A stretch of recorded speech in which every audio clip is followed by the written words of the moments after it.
Welcome back to the page. My name is Kendrick Coates, and before we get started in today's video, be sure to like and subscribe to the page.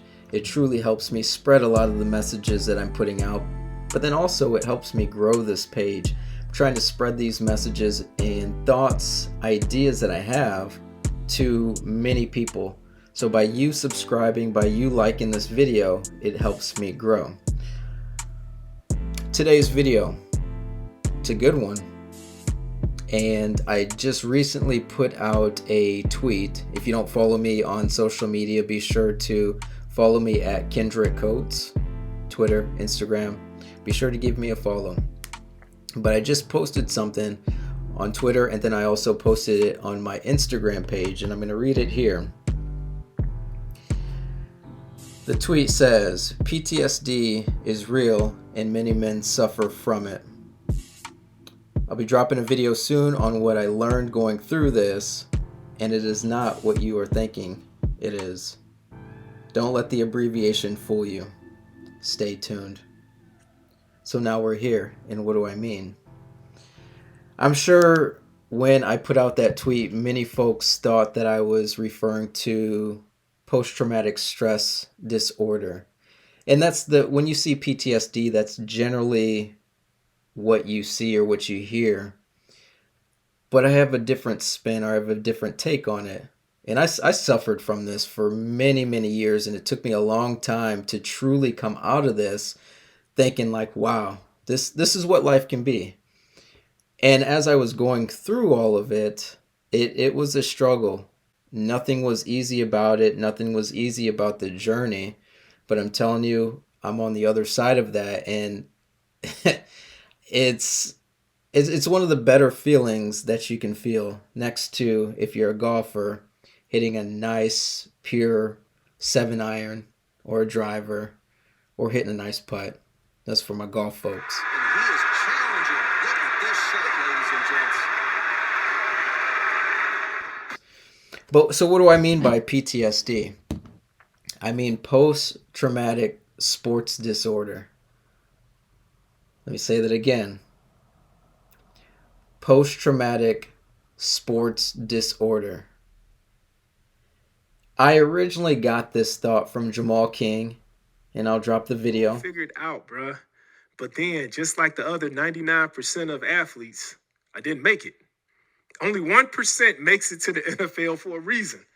Only 1%. And at that time, bruh, that's when I was suffering from what I told you before. I was suffering from PTSD. I was suffering from post-traumatic sports disorder. And I lost my identity, bruh. When I say I lost my identity, and so many other people lose their identity, not even just athletes, but if you look at just the 9-to-5ers, if you ask somebody, who are you? They tell you what they do for a living. I'm Dr. So-and-so, so-and-so, or I'm Officer King. People identify with their profession.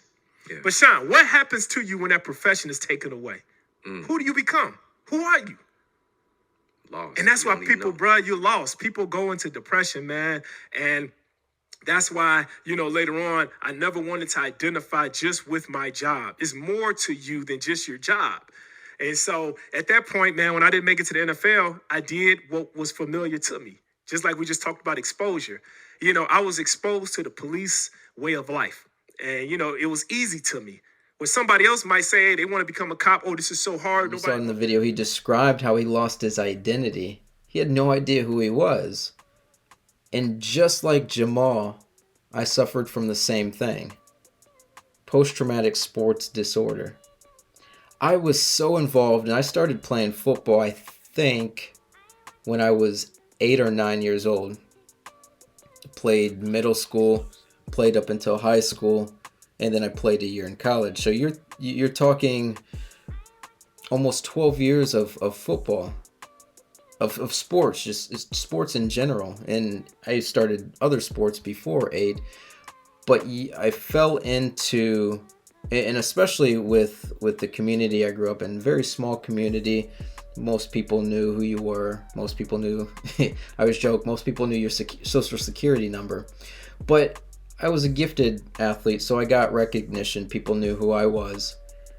And I think as a developing teen, going through all those things and people knowing who you were, and they just really gravitated towards you because you were such a great athlete, I think my identity started then.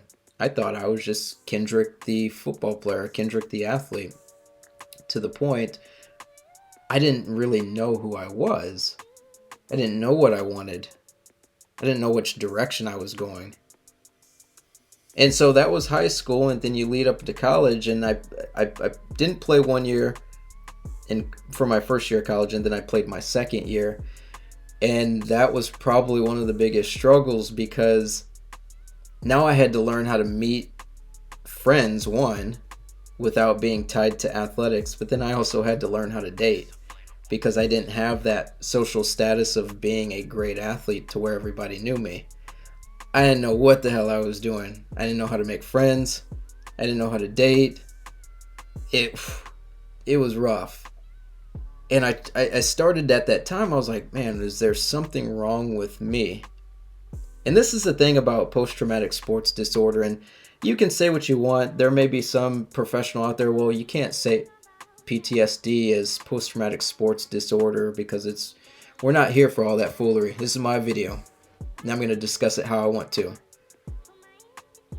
So when I was going through all of that, it was a rough time. I did not know who I was as a person. And so a lot of the conversations I would be in, I remember setting up my college room, and I had trophies and pictures of all my high school accolades and awards, because I wanted people to know, hey, when you came into my room, that's how I qualified myself with other people. I didn't qualify myself with who I was as a person, but I qualified myself as a former good athlete. And so that first year of college went by, and then I went into my second year of college, and I wasn't as good as everybody. So then again, I had to figure out what was my identity, and how could I connect with other people. And that is where this whole thing of losing your identity can be a dark road, an extremely dark road. And thankfully, I never suffered from any of the anxiety and depression, but I just was lost in life, lost in dating, lost in making friends. And so I did a lot of the self-development, which I'll go into in the second video I post on this. I'll go into some of the things that I had to do to really get out of that phase of being the athlete and qualifying myself with other people about being an athlete. So why do I bring this topic up? Because I think there are many, and I think in my Twitter post I put many men suffer from it, but I think it's men and women suffer from this. Is once sports is over with, what do you have? Who are you as a person? And that's where the true growth comes in. If I'd never went through all that stuff, I wouldn't be who I am today. And that's where I encourage so many people, if you are a former athlete and you still identify as just an athlete and you don't have anything else to identify yourself as, or you're not fully comfortable with just identifying yourself by a first and last name, you may need to do some work. Now, I'm not here to judge people or tell anybody what to do, but I can tell you, you see it on a professional level when professional athletes retire, then they come back, and then they retire, and then they come back. Yes, there's part of it of being in love with the game, but how much is that if you've identified so many years as being an athlete and you don't know what to do without sports? I'm at the point now where I've been going through this for a couple years, where people bring up high school sports. I'll go back to my hometown. People will bring up, oh, you're number 22. Oh, Kendrick Coates is a good athlete. Like, number 22, you make me sound like I'm a damn inmate. Like, that's crazy. And if you've ever been around me when people bring up those topics or want to have that conversation, I kind of laugh, and then I deflect the conversation and switch it into something else. I do not want anything to do with sports. Sad but true. I don't want to talk about high school sports. I don't want to talk about records that were. I don't want any part of that, because that was a past life of mine, and I've grown into a better person. I hope anybody watching this video, especially if you've been a former athlete and you are suffering from this identity crisis, please, please, please, please, I'm encouraging you to get the help that you need in order to see how beautiful life is when you don't have to identify as something from your past. Because I'm on that other side now, and it's the best thing that I did for myself. In the probably 6 months to 12 months before the pandemic, it really put gasoline on the fire for me to do this self-development work and really identifying with who I am as a person. Are you somebody that suffers from post-traumatic sports disorder? Do you have a family member? Do you have a boyfriend? Do you have a girlfriend? Do you have a close friend that suffers from it? These are the conversations that I think many former athletes need to have. Similar to our veterans. They get out of the military, and there's story after story after story of vets coming back and they're homeless. Vets coming back and they're basically an outcast to society. Kind of similar to former athletes. A coach uses you for what he or she needs, and then on to the next piece of meat. Sad, but also true.